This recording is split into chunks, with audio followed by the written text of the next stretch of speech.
Speaking of Right. pendency of cases in the Supreme Court, how bad is the scenario? Well, better I not share I would say it's far away from good, Shreya. Until about 4 months back, there were about 71,000 cases pending before the Supreme Court, out of which 56,000 being civil matters and 15,000 were criminal matters. Out of these cases, Shreya, you'll be surprised to know that nearly 11,000 are awaiting disposal for over 10 years, with 42,000 cases pending for less than 5 years and about 18,000 being between 5 and 10 years. Now, nearly 60 lakh cases, 6 million cases are pending in the 25 high courts across the country. Going by the figures which are just 6 months old, I mean, these are the figures which are 6 months old, and I'm sure the numbers has risen only, it hasn't come down. The number of backlogs in the subordinate courts is whooping. It's 4.13 crores, 41.3 million cases. Now, if we were to add up the backlogs of all the courts, Shreya, the number rises to approximately 50 million or 5 crore cases. Now, these figures are nothing but devastating. Or if I may say, so these numbers are a blot on the face of rule of law and administration of justice. And let me quote from one of the online sources.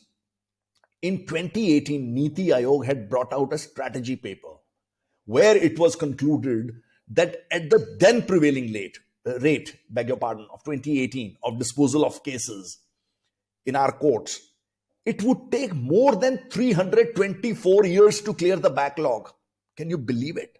324 years to clear the backlog. So where are we today? If law minister is making noise, I think it's quite justified in that sense. I'm not blaming judiciary even for a moment, but at the same time, I have to say that somebody has to ponder, somebody has to introspect that where things have gone wrong, what reforms have not taken place. And the pendency at that time when Niti Aayog did this 2018 research, it was 29 million cases.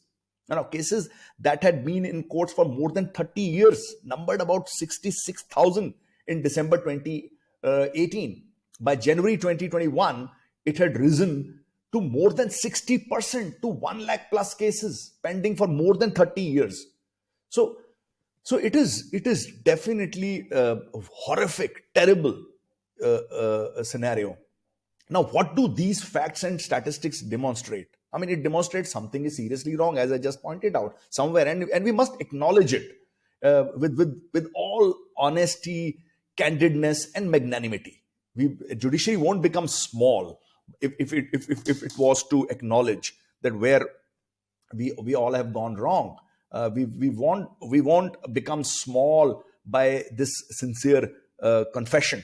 Now, having said that, somewhere I feel that judiciary did not reform itself as much as was need of the time and society.